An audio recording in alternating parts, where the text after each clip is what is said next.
కృపామయుడా నీలోన కృపామయుడా నీలోన నివసింపచేసి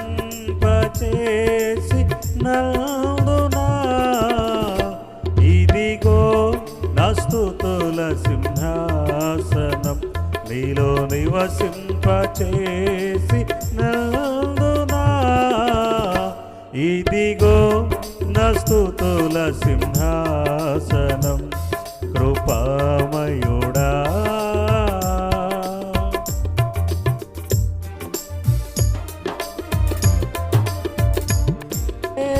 పాయమునా గుడారం సమీపించనీయక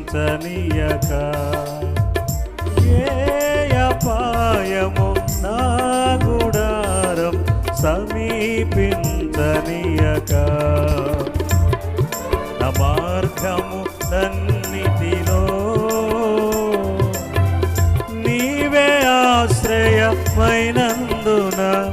నా మార్గము నన్నిటిలో నీవే ఆశ్రయమైనందున కృపామయుడా నీలోన కృపామయుడా నీలోన నివసింపజేసి నందునా ఇదిగో నా స్తుతుల సింహాసనం కృపామయుడా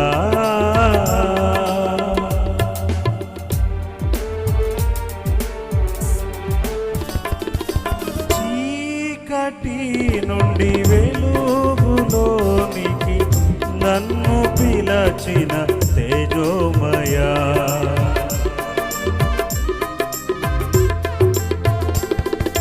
చీకటి నుండి వెలుగులోనికి నన్ను పిలచిన తేజోమయా రాజవంశములో యాజకత్వము చేసేదను రాజవంశములో యాజకత్వము చేసేదను కృపామయుడా నీలోన కృపామయుడా నీలోన నివసింపజేసి నందునా ఇదిగో నా స్తుతుల సింహాసనం కృపామయుడా. ప్రియ దేవుని పిల్లలైన మీ అందరికీ హృదయపూర్వకమైన వందనాలు, శుభములు. దేవుడు మిమ్మల్ని ఆశీర్వదించునుగాక. ఈ దినము దేవుడు మనందరితో పలుకుతున్న శ్రేష్టమైన మాట కీర్తన గ్రంథంలో నుంచి 92వ కీర్తన మొదటి వాక్యంలో అద్భుతమైన మాట రాయబడి ఉంది. యెహోవాను స్తుతించుట మంచిది, మహోన్నతుడా నీ నామమును కీర్తించుట మంచిది. మంచిది మంచిది మంచిది అని ఇక్కడ కొన్ని వచనాల్లో ప్రత్యేకమైన మాటగా చూపిస్తూ ఉన్నాడు. ఏం మంచిది? చాలా సందర్భాల్లో మనం ఉదయాన్నే పిల్లల ముఖం చూస్తే మంచిది అనుకునే వాళ్ళు కొంతమంది, భర్త ముఖం చూస్తే మంచిది అనుకునే వాళ్ళు కొంతమంది, దేవుడు ఫోటో చూస్తే మంచిది అనుకునే వాళ్ళు కొంతమంది, భార్య ఎదురు వస్తే మంచిది అనుకునే వాళ్ళు కొంతమంది, రకరకాల లోకంలో ఏవేవో మనం ఊహించుకుంటా మన ఆలోచన విధానం ప్రకారం ఇది మంచిది ఇది మంచిది ఇది మంచిదంట. కానీ వాక్యంలో ఏం మంచిదని రాయబడి ఉంది? యెహోవాను స్తుతించుట మంచిది అంటాడు. హల్లెలూయా. మరి ప్రతిరోజు నువ్వు దేవుణ్ణి స్తుతిస్తా ఉన్నావా?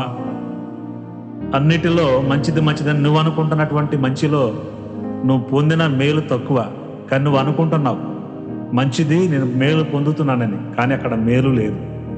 అలా అనుకొని బ్రతుకుతా ఉన్నావు.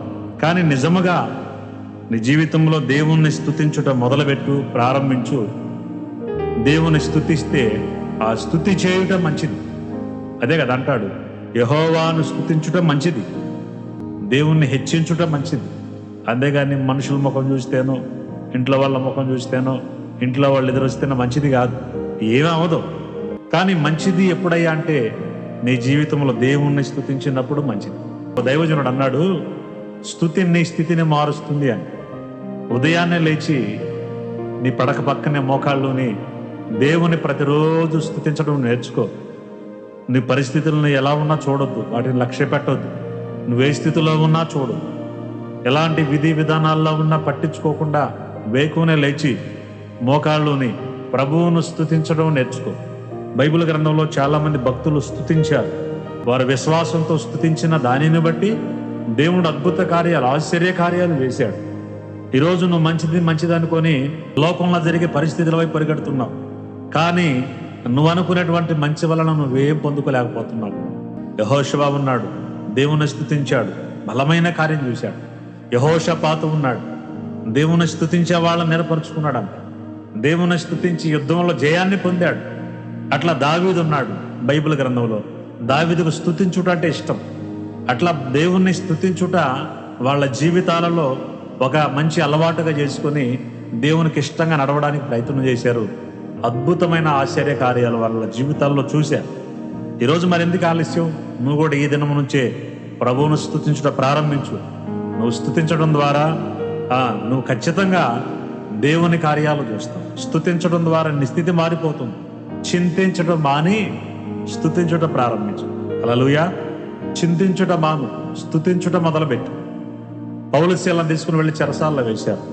చెరసాల్లో వేసినప్పుడు వాళ్ళు ఏం చేశారు?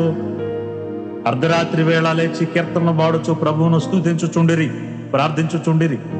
వాళ్ళు దేవుని స్తుతించారు, కీర్తనలు పాడారు. శ్రమలో, దుఃఖంలో, ఇరుకుల్లో, ఇబ్బందుల్లో, శోధనల్లో, రకరకాల పరిస్థితులన్నిటిలో నువ్వు చేయాల్సిన ఒక కీలకమైన ఇంపార్టెంట్ ప్రాముఖ్యమైన పని ఏంటయ్యా అంటే దేవుని స్తుతించుట.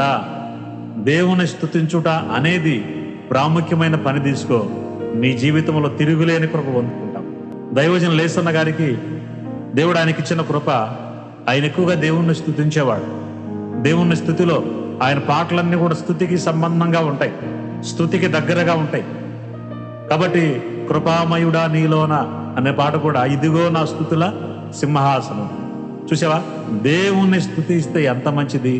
ఈరోజు ఆయన జీవితం, ఆయన చరిత్ర మనం చదివినట్లయితే, చూసినట్లయితే, పరిచయలను చూసినట్లయితే దేవుడు ఎంతగానో ఆశీర్వదించాడు కదా.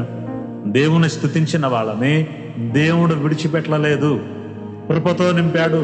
కాబట్టి ఈ మాటలు వింటున్నా నీవు, నేను, మనందరం కూడా ఎక్కడ ఉండింటున్నా కానీ దేవుణ్ణి స్తుతించడానికి ప్రారంభిద్దాం. ఇబ్బందులు వస్తున్నాయా, ఇరుకులు వస్తున్నాయా, నిందలు వస్తున్నాయా, అవమానాలు వస్తున్నాయా, చింతపడదు, కృంగిపోవద్దు. ఏ పరిస్థితిలోనైనా ప్రభువును స్తుతించు. ఆ స్థుతిలోనే శక్తి ఉంది. స్తుతించుట ద్వారా బంధకాలన్నీ తెగిపోతాయి యేసు నామములో. కాబట్టి స్తుతించుట ప్రారంభించు. పరిశుద్ధాత్మని కార్యాన్ని నువ్వు ఈరోజే చూస్తావు. దేవుడు నీ జీవితంలో కార్యమును గురించి నిన్ను స్తుతించే నోటినిగా దేవుడు తీర్చిదిద్దునుగాక. ఆమేన్. ప్రార్థన చేసుకుందాం. దేవుడు తన మాటలు ఆశీర్వదించునుగాక. మహాపరిశుద్ధుడైన మా తండ్రి, ప్రేమ కలిగిన ఆయన, యెహోవాను స్తుతించుట మంచిది, మంచిది, మంచిది, మంచిది అని చాలా విషయాల్లో మాకు తెలియపరిచారు. మేము నాయన రకరకాల లోకంలో ఉన్న విషయాలను చూసి మంచిది అనుకుంటాం, కానీ నేను స్తుతిస్తే మంచిదని వాక్యంలో మాతో మాట్లాడి ఉన్నాం. ఇది మొదలుకొని నిరంతరము ప్రతి వేకునే లేచి ప్రతి ఉదయమున మా కంఠస్వరం మీకు వినబడేటట్లు, మేము నిన్ను స్తుతించేటట్లు మీరే కనికరం చూపండి, కార్యాలు చేయండి. నీకు దగ్గరగా వస్తున్నావు నాయన, రావడానికి కృప చూపించు. అడ్డుపడుతున్న ప్రతి చీకటిని బంధించేస్తున్నాము. వేకునే నీ బిడ్డలో లేచి ప్రార్థన చేసుకునే, స్తుతించుకునే మనస్సును, సమయాన్ని ఆయుధముగా ధరించుకోవాలి నా ప్రభువా. కనికరం చూపి వారు ఎదుర్కొంటున్న బంధకాల నుంచి విడిపించి నీ క్షేమముతో, కృపతో, బలముతో నింపి ఆశీర్వదించి దీవించుమని యేసుక్రీస్తు శక్తి కలిగిన నామములో ప్రార్థన చేసి అడిగినవన్నీ పొందుకొని ఉన్నాం మా తండ్రి. ఆమేన్. మన తండ్రి అయిన దేవుని ప్రేమ, కుమారుడైన యేసుక్రీస్తు వారి దివ్యమైన కృప, పరిశుద్ధాత్మ దేవుని కన్యన సహవాసం మనందరికీ తోడై ఉండి ఆయన స్తుతించే వారిగా దేవుడు మనల్ని నడిపించునుగాక. ఆమేన్, ఆమేన్. దేవుడు మనందరం దీవించి ఆశీర్వదించునుగాక. God bless you all. Praise the Lord. అందరికీ వందనాలు.